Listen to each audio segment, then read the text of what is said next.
you remember I used to go on about Stelliefti a lot? I do. Yeah, well, it's his software company. And yes, I knew that. Yeah. I knew that because I pay attention when you talk to me on these weeks, Nicola. What, all 3 years of them? Yes, I've got quite a good memory.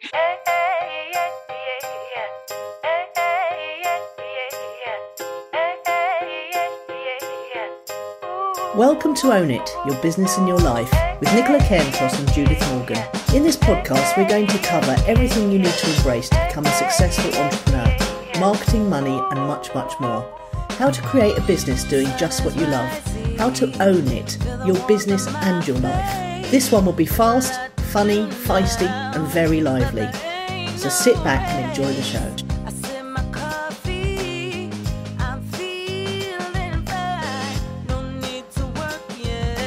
Morning.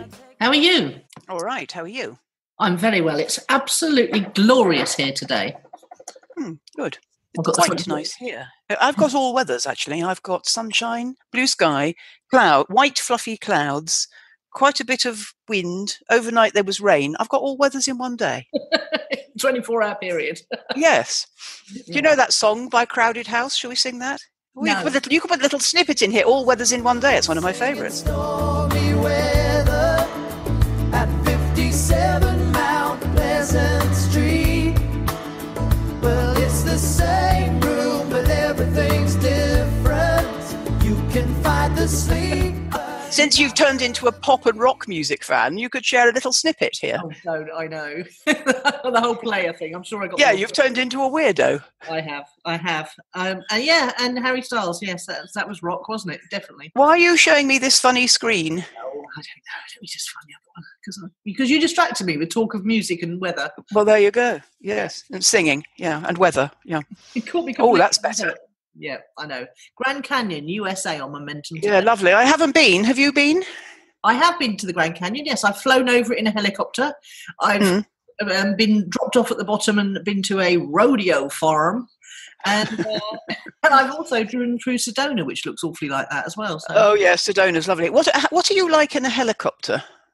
Surprisingly, okay. But yes, no, that strikes me as odd, actually. It's something that I thought would frighten you a bit. It did, but I had to do it because it was a chance of a lifetime, and I forced myself. Yeah. Good. So what's your week? There's a good metaphor. Sometimes, all right. Well, I've had a funny old interesting week. I encourage everybody I know, really. I was going to say my clients, but everybody to notice things, and I'm going to tell you the things that I've noticed this week. I said it had been an interesting week, and that will inform my choice of word of the week later in the show. But my clients have been a bit odd, so they've booked in for they've booked in for an hour, but stopped after 30 minutes. They can't make one of the group calls, and they've asked if I can squeeze them in separately. They can't make Skype work, so we've done it on Facebook Messenger instead. That was Thursday, Friday, and Saturday last week, and actually all the workarounds worked well, so that was fine. And they're all fine by me because I like being adaptive and flexible where I can, where it doesn't inconvenience me too much. And on Monday, 2 clients who haven't for a month, and one of them it's strange and the other one less strange, haven't submitted their weekly check-ins for a month. Both sent one in, and I wonder what suddenly prompts that. You know, I've been okay not doing it for a month, but now I'll do it today. Maybe one prompted the other, I don't know. And again, it doesn't matter to me. Do it when you want to, not when you don't. It's all about me being responsive and treating them as adults and not bending over backwards myself. If I can accommodate them, I will. But they've all been behaving a bit oddly, as though there's been something in the water. Okay. And then I behaved oddly as well. On Monday, I did some batching and scheduling of content, which I never do and I don't like, but I did it because I knew I'd got a busy week on. So everybody's been behaving a bit oddly is what's going on in my week. What about you? Well, yes, this week's all been about the Right Club podcast, the brand new one, which started as a bit of a germ of an idea at one of our meetings. I can't remember who or how it came about. But we've got a woman who can she's second only to you in the organisational front. She just swung into action. And she used to be a very high-powered exec in some corporate job. And she just turned it into spreadsheets and tasks and book days, and Monday they all turned up here, and we recorded 4 episodes, and with lunch in between. I cooked a homemade chicken soup in between, which I've thoroughly enjoyed. And then they cleared off and we had a day off and I did normal stuff. And then yesterday we all got together and recorded 6 episodes back to back with lunch in between. So we're now 10 episodes down. And I've got quite a lot of editing to do. But not as much as you'd think, because we all kept to a schedule and it was very well organised. But I'm looking forward to that. And we launch on the 4th of December on Audio Boom. We're going to put it on this time and see what happens with that, because Audio Boom, when you get to a certain level, they start putting ads on for you and they sell your podcast into their ad. What's the word I'm looking for? Ad network of advertising. And we've also been interviewing authors as well to slot into the show. So it's a very different kind of show. It's very much more, mainstream interest, enthusiast, hobby kind of thing. So it'll be interesting to see what happens with that. Yes, hurrah. Yes, but it was been good fun, but it took up 2 whole days of my week. But that's fine. But only to get 2 days to make 10. Normally you'll only be making 1. Somebody asked me how long it takes to make it's a bit more than 2 days because you've got the editing. So how many days will the editing take you? I think it'll probably take as long again. So 4 days to make 10, 2 days to make 5. Somebody asked me how long it takes to make a good one. So how long does it take to make a good one? What's 4 days divided by 10? I can't work that out. Well, but anyway, you just need to think, it takes probably about 2 hours to record it, because you need to get there, chit chat, all that stuff. If you're not doing all that like we do, it takes an hour. Yeah, under an hour, and then it takes me an hour to edit it usually, because I have to listen through and stop it and start it and stop it and start it. Well, I told her our experience, which is I prep in advance. I'm not always convinced that you do, but there's prep in advance. Then there's the time we're together recording. Then there's the time you're editing, the time I'm doing show notes. There is, I think, half a day for a decent 1 hour or less. Yeah. Well, we're going to get together once a month now and do 5 episodes in a day. Okay. It's much easier for us to do it like that than it is to do one week. Because obviously there's 6 of us, so getting 6 of us together, it's much easier to get us all together. And also different content. We're describing our lives week by week, and we are going to do some 2-ups over Christmas. It's quite hard to get the content when you haven't had another week, isn't it? Yes, it is. Especially for ours, but not for yours. No, exactly, because we've got... I sat there at the end of it yesterday and said, oh my God, we've got so many books. We haven't even scratched the surface. There's so many books in the world. Because we do, it's all about books and writing and reading. So it's timeless stuff as well, because there's hundreds of books. And it's going to be difficult for us, especially when we live quite quietly and don't go to businessy things, to come up with something that we've talked, to talk about, really. Yeah. But we've got clients; they're always there. They are. They are indeed. Yeah.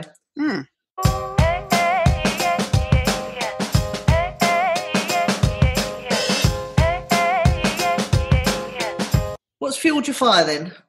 You go first. Okay. Well, I've had a rather nice week.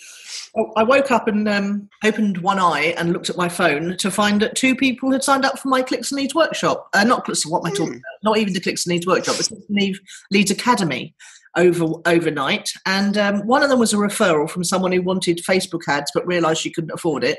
And so she decided to come and get, some basic training instead through the Clicks and Leads Academy. And one of them was a complete stranger. And we love complete strangers, don't we, signing up and paying us money? Yeah. Absolutely love a complete stranger, yeah. Well, I've got another complete stranger in the offing as well. So they've said, I want to join your Clicks and Leads Academy. How do I do it? And I thought, well, that's a bit strange, because you're actually replying to an email that's got 3 links on how to do it in the email. But I replied nicely and said, there are some links in the email you just sent me, but here's a link again. So, it's really starting to get there now. I think, if I can have a steady stream of 2 or 3 new clients a month, and they all chose the annual option, which was interesting, because it's not something I'd ever choose personally. So yeah, I often think people do. Well, we've discussed this annual thing before. Let's go back to people who don't click a link but seek to make a personal connection with you instead. Do you think it's that they don't understand that they have to click the link, or do you think it's that they are star supporters who yearn for that human connection? Well, possibly. I don't know them, so I can't comment on that yet. But I mean, you can't. How much more clear can you get to click here to join? Because that's what my links say. Well, you see, that would be a worry for me. What do you mean? It would be a worry for me that before a person paid me some money, which was all about onlineness, they didn't understand that they had to click a thing that said, click here to join. That would worry me. Well, the thing is, it's a different level, isn't it? Because I work one-to-one with people through a forum, through a membership site, and they can also come to weekly calls. So I'm really working with a wide range of students, some of which are incredibly beginner.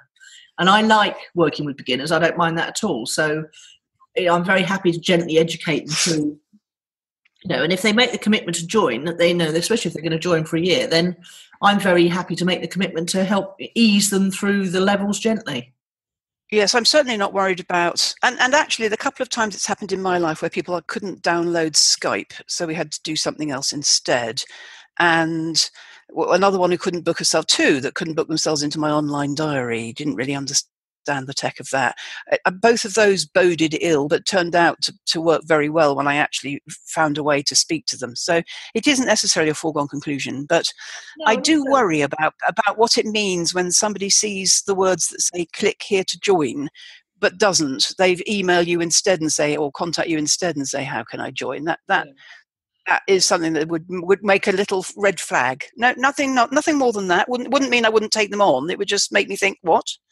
Yeah, absolutely. But the other thing is that nowadays, in the olden days, I used to encourage people to learn how to do the tech themselves. And I used to think it was simple enough that they could.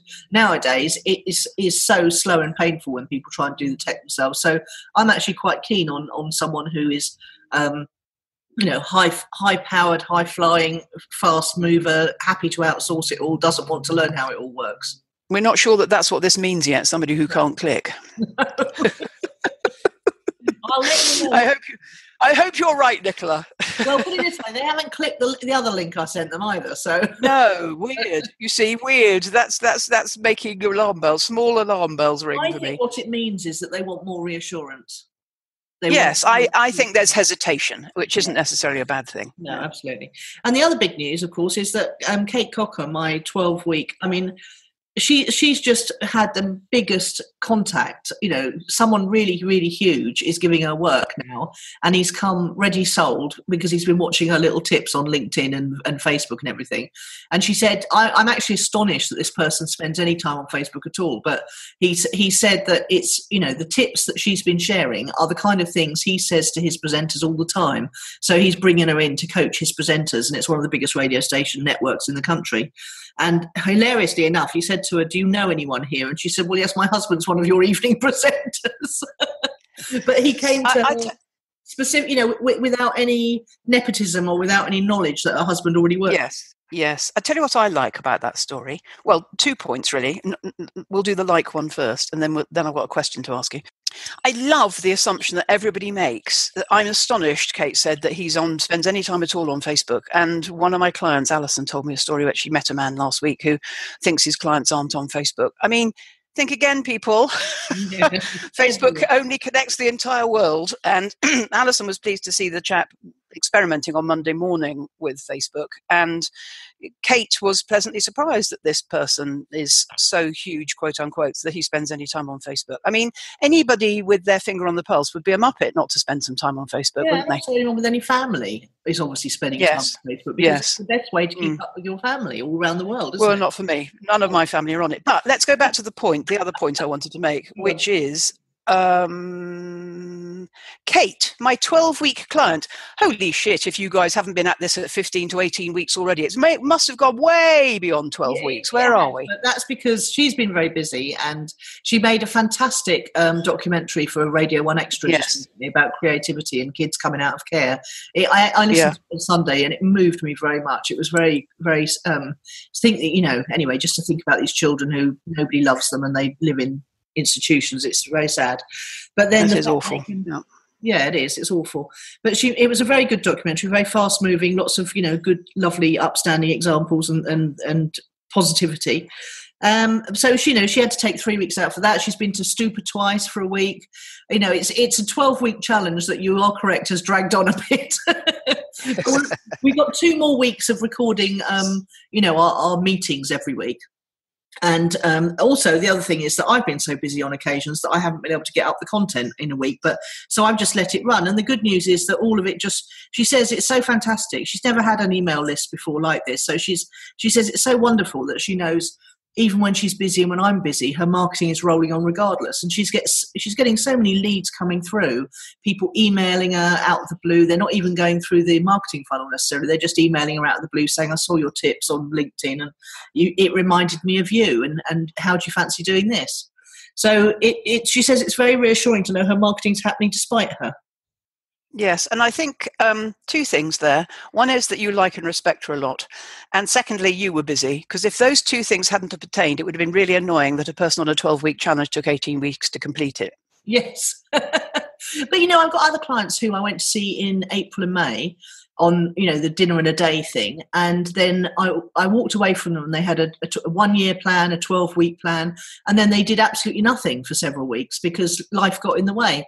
And then one of them in particular, my singing teacher client, she just started up when she was ready, followed the 12-week plan and immediately attracted 2 high-paying clients. So yes, I think when they're ready is the point. And actually, it's really everything I'm going to tell you about my week this week as well, actually. But so that's fueled my fire. Everyone getting results. I loved it. Very nice. So what's where are we on to now? I haven't told you what's fueled my fire this week yet. So sorry. Do go ahead. It's all right. No, I let you go first for a change because sometimes it's quite boring when I'm writing the notes when it's Judith, Nicola, Judith, Nicola. It's more interesting sometimes to go Nicola, Judith, Nicola, Judith. So theme of the week, self-chosen by my clients, is playing big. And on Monday alone, there were 2 mentions, including one from Stephanie, and I'm going to read you what she said. I have my thing. For the past year, I've watched others do their thing while I floundered aimlessly. Now I have my thing. A great big thank you to you for that, Judith. I could have kept floundering. I love that you listen to me, not your thoughts about me. Other coaches I've tried don't get that I'm not a church mouse and I can totally take a crazy idea and make it work. So thank you for encouraging me to be big. Now, I'm not sure I encouraged her to be big. I think she's naturally a big person and I encouraged her to be herself. And then another client emailed me after, we had a coaching session on Monday afternoon. She emailed me after to say, I made a decision. I'm going for the playing big option. And I think, again, there's synchronicity in the fact that, I don't have a huge number of clients at the moment. I don't know, 30. And if 2 of them are all choosing, bigness in the same week, it's like something in the water. Do you know what I mean? Zeitgeist, isn't it? Yeah, it is. Yeah, so a couple of women, felt like the time is right for them. And I think actually that thing you said about your singing teacher she did when she was ready, I think that's got to be the way it's got to be, isn't it? Yeah, it is. And the beauty of the internet, which we've always known, is that it rolls along, if you set it up right, it rolls along regardless, doesn't it? So you can have those times when life gets in the way and know that you've still got the leads coming in. Yes, and other times when you feel like stepping up as well, and other times when you don't. Yeah, so there's a sort of yin and yang to all of this. Yeah, absolutely.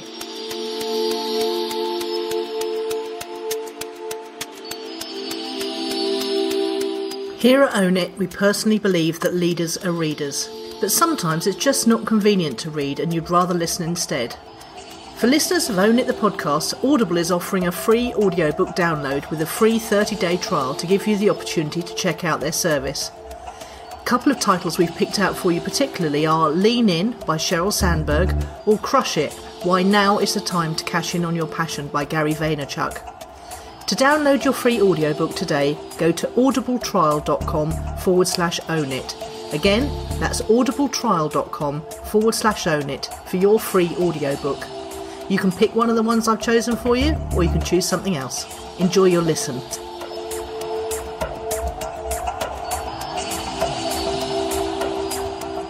Cool. Okay, so what is our focus of the week then, Judith? Oh, well, this is a really nice focus of the week. I'm so pleased that we're doing this one because it's come from a friend of mine and former colleague called Chloe, who runs a business with her sister called Pippa, and they do castings of children's feet and things like that. Little mementos of your babies while they're small. And Chloe, like you, was at my 50th birthday party because she, in those days, worked for EventWorks where I was the accountant at the time. And the fact that she's still in touch and listens to our podcast and emails me and loves our podcast, says don't stop it, and sent in some challenges because we said that one of the reasons that was delaying us keeping going was that we couldn't get challenges. Anyway, she sent 2, and you and I have decided to deal with this one, which is all about how their clients choose to communicate with them. So I'm going to read you what she says. We're now being contacted by all manner of sources: Facebook, email, text and phone are the main ones. We do our best to mirror our clients' form of communication, but do try to divert them if they've come in on Facebook and get them back to email. But we've lost a couple that way. Should we try and mirror all client forms of comms, even if it doesn't work that well for us? Then there's WhatsApp. We've had a few requests to contact us via this way too. We do have a WhatsApp for me and Pippa to chat about work, but I don't want a client on that group because we share all sorts of things on there. So we've said no. Trying to keep up with it all is a bit of a mindful, even though we've divvied it up between us. There's also Instagram and Twitter. My goodness, it's a brain fry.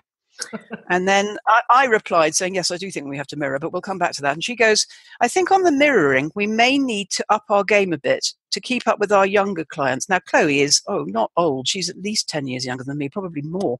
I think on the mirroring, we may need to keep up a bit with our younger clients. I suppose some mums of babies could be quite young, couldn't they, who spend lots of time on Facebook and make a note of it on the booking entry. Pippa mans most of the social and me the incoming email, phones and texts. I get most of the inquiries. Just trying to keep it all in one place, really. And you said, Nicola, that this was timely. So is this something you've been thinking about as well? Well, I've actually swapped my Contact Me page on my website to have a Facebook Messenger chat button. Me too. I would much prefer people contacting me on Facebook now, but I, like Chloe, I did resist it at the beginning, and I remember having a conversation with Marion, which was, what are these people like trying to reach us on Facebook? But I'm with you. I would prefer that now. Well, when you think about it, your average person does not use email except to check numbers. They just don't. I said to Chloe, email is getting a bit old-fashioned now, though it has its uses for contracts, perhaps, because they send a contract to their client to sign and send back or whatever. Yeah. But I can't think that... No, I agree. People don't want emails anymore. And they don't need to send a contract to their client. They could go to write signature and get their client to click through on to that. Isn't it interesting as well that she said they'd lost a few by not responding to them in the way they'd chosen? Yeah. So trying to force your clients to do business your way is never a good idea, I don't think. No, and I've been the worst in the past because I wanted people on my email list, but even I've accepted it. I think I have too, Nicola. I think I've been worse. I'm quite bossy, but actually we're all agreed here that Chloe and Pippa must move to communicate with their clients in the way the clients choose to communicate with them. Now, I know that you don't use a mobile phone like I do, but I look on my mobile phone as my computer in my pocket. And when I look at the phone... Well, I use my iPad in the same way, don't forget. I use my iPad exactly the way you use a smartphone, except for phone my calls, front screen, I mean, they were saying that they do research and young people don't even have the phone icon on the front page of their phone because they don't use it. They don't use it to call people. I'm looking at it. I've got Messenger. I've got Facebook Messenger. I've got iPhone Message, which also works for texts. I've got email. I've got Snapchat. I've got my own app because that's how I communicate with my clients through my forum, through my app. And I've got James Schramko's app. And then the rest of it's all tied away into folders. So it is all about messaging in various things. I don't like WhatsApp at all. I can't get on with it. I don't use it. I refuse to use it. You don't need to have your clients come into your group, ladies. You could have a separate client group on WhatsApp, or you could just use WhatsApp like another messaging system. So they message you through WhatsApp. But if you're already using it for each other, then you might. I don't use it because it takes up so much space on my phone. Every time a phone update comes in, I have to delete WhatsApp in order to be able to update my phone system. And the other thing I don't like about it is I'm on a very big group, Thomas Power's group, discussion group, and I don't want those notifications coming through all the time, and I haven't figured out how to turn WhatsApp notifications off yet. So but it's not that bad. I mean, I look at my front of my phone, I get a little number comes up when I've got a message. I just click on that and I reply accordingly. So it's not And do you know what? Any money, and if we had this conversation in 6 months' time or 12 months' time, we'd be including WhatsApp as, in the same way that we're saying yes, Messenger, we didn't used to like it, Not convinced about that one. We've got to adapt. Well, we've got to adapt. Yeah, well, until they make it less system hungry, then it won't be going on my phone anytime soon. But I do. Well, I don't use WhatsApp at all, actually, but my brother does, and he's 60 years of age, so that, that can't be that bad, can it? No, absolutely. My sister Heather uses WhatsApp a lot as well, but she, it's interesting that we're lumping your sister and my brother into a mildly ever so old fogey kind of a group there, aren't we? No bones about the fact she's an old fogey. No. Actually, she makes a sort of style choice out of it, Heather, doesn't she? Yeah, exactly. Yeah, but also, the kids only contact me through Snapchat or Instagram. They DM me through Instagram, or I look at Snapchat and it tells me there's a DM direct message on that. It's not that onerous. You just have the apps on your phone and check them daily. It's not that bad. A VA could do this. Why are these ladies doing it themselves? Do they not have a VA? Because I think because they can. I don't think they're in overwhelm and terribly busy. I think they're two lovely, lovely, lovely girls, and I bet a serious part of their USP is how lovely they are to do business with. Yeah, no, I'm sure. So they should divvy it up between them. If you like using certain things, I bet they've got. What's the other one? Pinterest as well. It sounds like Pippa is the more Facebooky, socially one, and Chloe, oddly, the slightly more old-fashioned businessy one. I think what we're saying, Chloe, is, you've got the right inclination behind your question here, which is, you've got to mirror, quite right, and be more modern. Yeah, and there are some quite nice CRM, customer relationship management systems, that do integrate with all the social media platforms. So, that's interesting. Can you think of one? Yes, I can. Close.io, which is really affordable, lovely to use, and it's really simple to use. Unbelievably simple. It's for salespeople who are not the brightest most of the time on technology, because they're very much more about verbal communication. And it's. Do you remember? I used to go on about Steli Efti a lot. I do. Yeah, well, it's his software company, and yes, I knew that. Yeah. I knew that because I pay attention when you talk to me on these weeks, Nicola. What, all 3 years of them? Yes, I've got quite a good memory. Well, good for you. So take a look at close.io, because and just type into Google CRM social media in inverted commas, and you should get it. You should get some suggestions for CRM. Can you think of any others? No, not off the top of my head. But I did love Close. Okay. I was using it for clicks and leads Facebook ads clients. Mm. So anything else we want to say about that? No, I don't think so. Is there? No, I think good noticing. And yes, you've got to adapt to your clients, not the other way around. Yeah, I've just run my first set of Facebook ads for not getting people off Facebook, just, with the call to action on the Facebook ad being click to message me. Quite. And I did get an inquiry straight away in the first week. So. And also Facebook will be nicer to you about that. Yeah, they'll be not charging me so much as they would. Yeah, quite. But, I've got my Messenger integrated now with ManyChat, and I could, if I wanted to, hook it up to go into my CRM, my Infusionsoft, but I haven't gone that far yet. Did you say ManyChat? Yes, I use ManyChat. What is that? It's a very affordable software system. I can't remember how much it cost me, but it's not much. And it enables me to treat my Messenger like an autoresponder system. So I can set up campaigns, action-based campaigns based on what people click in the messages. So, for example, if someone messages me, I can say, okay, thanks for getting in touch. Are you interested in the Be Everywhere online training? And if they click yes, I can send them down one set of messages, and if they say no, I can send them down another set of messages, but it's all done through Messenger. Okay. Yeah, it's very good. And they're just bringing in a visual campaign planner this week, so it's going to be much more like Drip and Infusionsoft and ClickFunnels, where you can actually, for the visual people, they need to see the flow. If someone does this, then they go this way, and so if someone does this, they do the other way. It's nice. I like it a lot.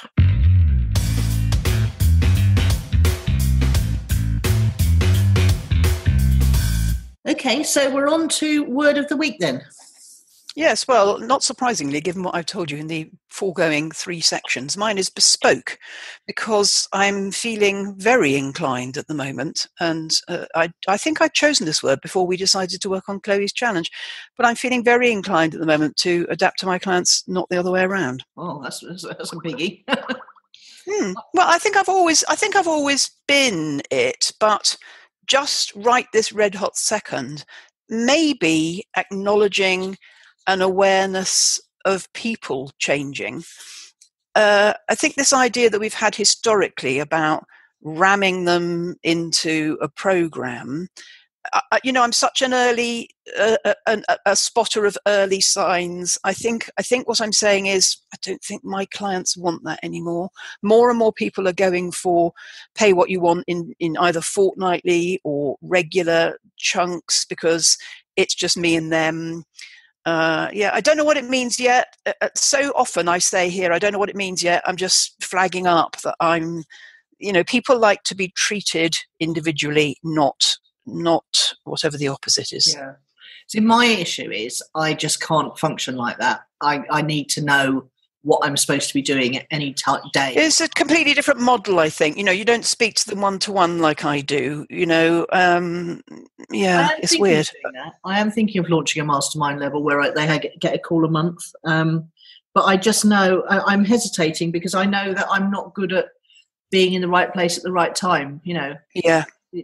I don't know what I'm saying yet either, by the way. I'm just flagging it, where in that first thing I said, where everybody was being odd and individualistic. Anyway, there you go. Tell me your word. It's editing. And I've got 11 hours of it now this week, because I've got the 10 hours of the Right Club, and then I've got this hour for this, and I'll do this first, don't you worry. But I absolutely love it. Everybody else says outsource your editing. I don't know how you can, and I'm sure Kate would agree as well, I don't know how you can outsource your editing to someone else, because it's part of the creative process of crafting an hour of audio that you are happy with. And it's been quite a challenge, let me say, working with 5 other people who've all got very strong opinions on what they want things to look like and sound like. Because I've managed to get my own way quietly about, what the logo looks like, and steered them away from the blue they chose. And we actually went for the blue of the Greek flag in the end, which actually looked much more classy than the one they were leaning towards. But now, I'm also the theme tune music, things like that. I'm very keen that... We had somebody very kindly made a theme tune for us, and it was absolutely what's the word I'm looking for? It was awful. It was awful. I'd go further, Judith, but I won't. But I don't want to put explicit on it. It just sounded like basically he dashed it off from some stock stuff. You know what I mean? It was grim. Bon 10p organs wasn't in it, and but I've got my own way quietly about that, so that's fine. But it's been quite a challenge. But I'm looking forward to doing the editing, because I'll be able to put in lots of little sound effects and things like that. And it's fun. It's creative. I like it. I think you bring up a really interesting point there, which is worth us just dallying over, given that Chloe's focus was quite short. What tasks we would outsource and what we wouldn't. I really totally agree with you that I would never outsource anything, not just that I enjoyed because it was creative, but where the product is personal. Yes. Because I can't get anybody, wouldn't ever get anybody to do my social media, because what I'm selling is me, and I think, how is anybody else going to represent me? Yeah. And that's what you said about why you like editing, because you're individually crafting a piece of content that represents us. Yes. But then after that, it goes to Sarah, and I completely have nothing to do with it until it appears on our website and everything. And ditto with the Writers Club. I'm going to get Sarah to help me with the bits that are the techie bits, the challenging bits, like hooking up Audio Boom with iTunes. That isn't my strength at all. I'm much better to be editing the thing and creating the content that Sarah then takes from me and turns into something that... Well, but the thing about Sarah, of course, for both of us, is that she's a trusted source, so that albeit we sometimes have misunderstandings, you with her and me with her, because we're creators and she's a supporter, and she has a very particular way of doing things. We do know that when we give it to her, we can trust her. It's going to get done. And if there's an issue or a challenge, she's going to come back to us and ask us what we want to do about it. Yeah, and that's part of the trust, you see, which is she's not just going to let it languish because she's a flake. So we trust her with our precious content, which is like little bits of us in a way. Yeah, absolutely. And Phoebe too, I give her my content, and she turns it into something that I'm she knows me, so she there's little outtakes at the end, but they never go too far. They're funny, but they're not, I think they're funny and endearing, but and they're done with love, but they're not piss taking, if you know what I mean. It's funny that what you said earlier about Facebook is useful keeping up with your family, and I went, oh no, I don't have anything to do with my family on Facebook.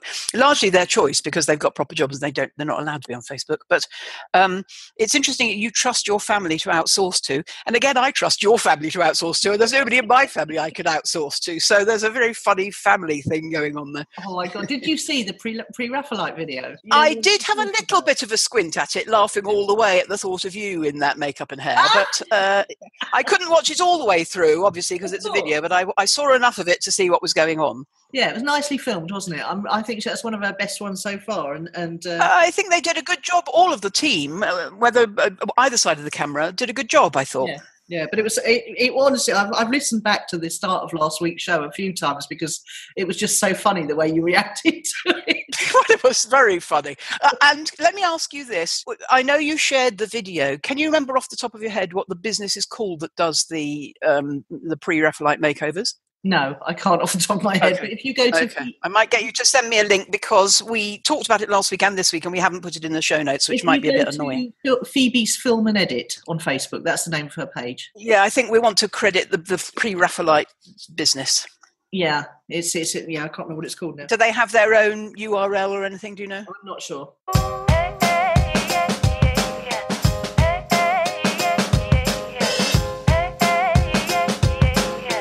Project updates then. Yeah, you go first. Well, I haven't got anything really because I haven't done any writing because I've been doing all these blooming podcast recordings. But okay. One thing everyone did say, they did feel, it's really interesting actually because they're all retired, so-called. I mean, they're all busy, very busy with cribbage and Scrabble clubs and all sorts of things. But they are quite serious about their writing. Well, very serious about their writing, but they all struggle to actually write. There's, quite a lot of the conversations on this podcast is about how to be a more effective writer, i.e. sit down and write. And some of them have got the most inventive ways of procrastinating. It's absolutely hilarious.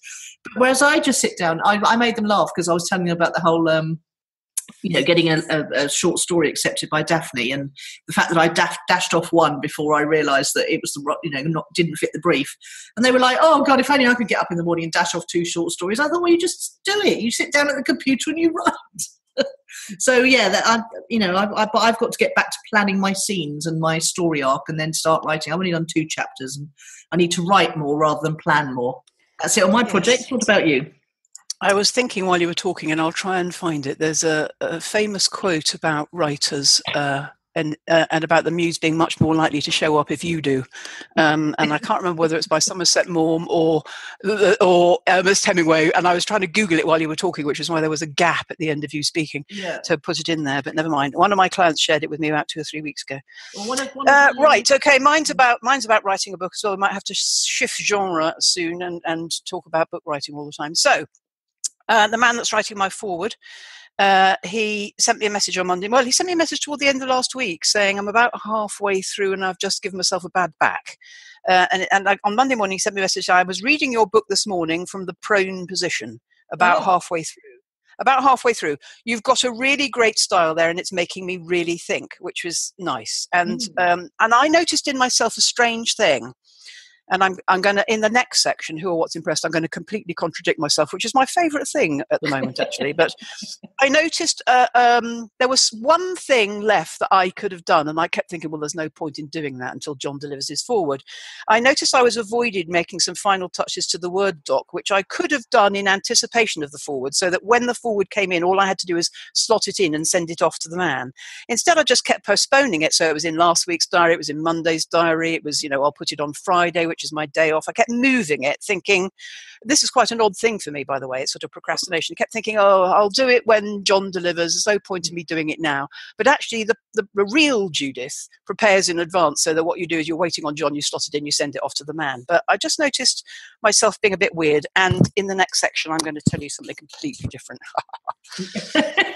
there's a really good. They're very funny. The ladies in my right group. There's one of them is from the Appalachian Mountains in near Tennessee, and she's got the most gorgeous accent. It's really, really lovely. And she says the thing I love most about deadlines is the whooshing sound they make when they go past. And that's a quote from a writer, and I can't remember who it is, but she says that quite often. It's quite funny. Okay, so who or what has impressed then? Well, then John delivered. And John delivered the forward. I woke up yesterday morning and everything had changed.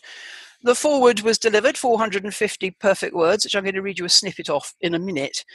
So I immediately turned to, did the work on the Word document, sent it off to the man who's doing the design and print, told him I was using my cover, not his. Good. We had several exchanges yesterday and he's doing the bulk of the work today. So when I prepared for this podcast in the early week, it's like, book sometime never. And within 48 hours, it had all changed to now. And so last night I sent a message to Sarah saying, do you know anything about Gumroad or eJunkie? I'm not quite sure how I'm going to deliver this yet. What do you think? And I haven't opened my email yet this morning, so I don't know whether she's replied. But it's all systems go on the book suddenly. Oh, exciting. So exciting. I know. She does know about Gumroad. You'll be glad to hear. Oh, good. Gumroad is, I think, marginally my favourite, actually. Lovely, lovely interface for the... I know. And, you know, Gumroad has got that thing that you said about Audio Boom, which is it's got that audience facility, so they can bring you an audience. Yeah. Oh, we never rely on that, do we, though, because we have to bring our own audience. No, I don't do that. I do it myself. Yeah. But imagine you could top up your own with theirs. Yes, that'd be nice. Come on. Yeah, absolutely. Would you like me to read you a little snippet of John's forward? I really want to read you the whole thing, but I'm not going to. I'm going to put the last third in. You what? Oh, shall I read it to you? Shall I read it to you? Because actually, as a piece of writing, excuse me, I'm going to cough. As a piece of writing, it is absolutely exquisite. Oh, lovely. Go for it. 435 words. Can you bear for me to read it to you? Yeah, I've listened to loads of people reading stuff this week. Go for it. All right. What do you most want to hear from me, I wonder? I ask that because the genius of Judith's format in this book is that she knows exactly what you want to hear from her, and then she's answered you. Well, not you precisely, of course, but people like you and me. In doing so, she's acting out a fundamental and often forgotten principle of business at its best. She's asked you what you need, what your problem is, and then she fulfills that need and solves that problem by answering your question in the unique, inimitable way that is Judith. If you were to understand the problem of your audience as precisely and specifically as Judith does, then solve that problem in as unique, colourful, and helpful a way as Judith has, you'd be on your way to a cracking business. So back to my original question, what do you want to hear from me? I can't ask you, like Judith has asked her clients.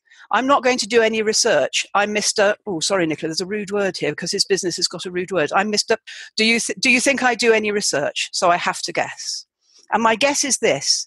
If you know anything about me, and I'm about to help you if you don't too, and without blowing my own trumpet too forcefully, or maybe by placing a mute in my own trumpet jazz style, I've been pretty successful in a variety of businesses and in sharing the whole thing with the world.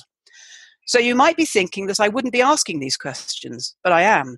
My reading of the book has been accompanied by plenty of note-taking, a lot of I must remember that, some seriously useful insights into our current business situation, and some frustrating reminders of things I thought I'd learnt but clearly forgotten. So whether you're starting out or you're an experienced entrepreneur, we keep asking many of these questions, and we're always grateful to hear the answers, even if we've asked them before and somehow forgotten the answers like me. I go to Judith when I need answers, and I often need answers. Sometimes I go to Judith when I need to understand the question, actually. And reading this has reminded me again why I do go to Judith. She is funny, direct, straight to the point, and always insightful. I don't know anyone like her. No one can answer my questions like she does. And that, to swing back to my original point, is business at its best. Her doing her business her way, helping me to do my business my way. Oh, it's lovely, isn't it? Come on, what a gorgeous piece of writing that brings in, let me tell you what it's got. It's got short sentences, it's got long sentences.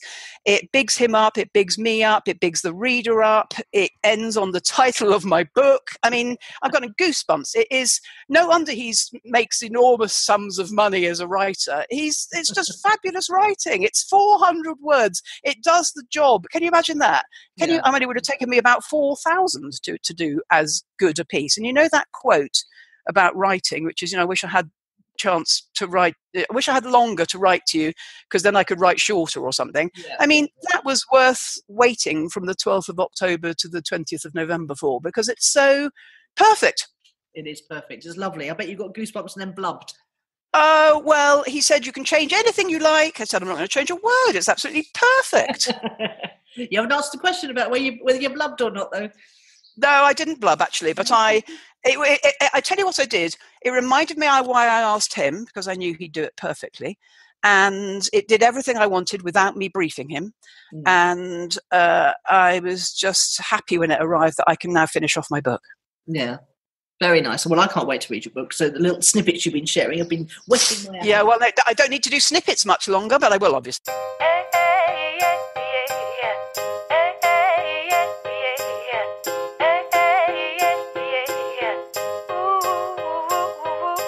Now, tell me about who or what's impressed you this week. Well, you know, just the Right Club ladies and this whole. I mean, they're supposedly retired, this lot, and they range from me at 56 up to nearly 80, and the stamina of them. You know, the first day Monday we did 4 and broke for lunch and had a lovely day, and we all thought, yeah, we could do this. You know, so let's do the 6. Let's crack the 6 out in a full day. And they were just as lively at the end of it as they were at the beginning. Then we all went out for dinner. So it got even more lively after that. And I just thought how marvellous that they're filling their retirement with projects, fun projects. One was going off to Scrabble Club. One was going off to look after her dog. So, you know, they're all just living life to the full. And I felt... Yeah, well, you know, that's the other part of our thing. This is and your life. They're having a life. Yeah, they are. They've got more of a life than you know, and they're all so passionate and enthusiastic and supportive and lovely to each other. I'm very, very lucky, Judith. I've fallen right on my feet with this lot, I tell you. Yeah, and also it's a funny old thing, actually, and you're a little bit young for it, but a group of fabulous women in one's retirement years is probably one of the most supportive things anybody could have, I think. Yeah, and it's lovely that we're all from different backgrounds, different careers, and we appreciate each other for exactly who we are, which is really nice. And presumably the reason why they didn't flag when you were doing the recording is they're on their favourite topic, aren't they? They're talking about writing. Yes, writing, reading, books. And we have such a laugh because I am the dunce of the group, as you can imagine. We've done 10. We got this rather nice section called Guess the Novel, where you get 3 clues about a novel, and I've only actually managed to get 2 out of 10 because they're all quoting absolute classics, and I haven't obviously read a lot of absolute classics, but I had a little rebellion yesterday. I said, look, they're all American, these novels. Let's start including some great British novels of the last century, shall we? And what nationality are the ladies? Well, they're all British apart from one who's American. Yeah, okay. And we do have a laugh, but her accent is so good. Anyway, if you're interested in books, writing, reading, I noticed you joined yesterday, Judith. Go along to Write Club, the podcast, and like the page and join the group, and you'll get lots of goodies in advance. Okay. Thank you very much. That's a lovely episode. I will get cracking on with editing this before I do anything else. All right, don't go away because we want to have a quick chat. Should we go to Skype now or Facebook Messenger or what? Skype's best, I think. Let's do that. Okay. All right. Bye. Bye.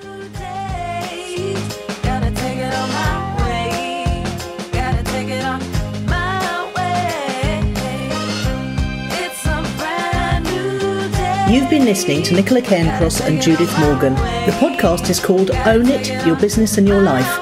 Do come and visit us at ownitthepodcast.com. We'd love to hear your feedback. You can find out more about Judith and visit her on her website at judithmorgan.com, and you can find Nicola at nicolacairncross.com.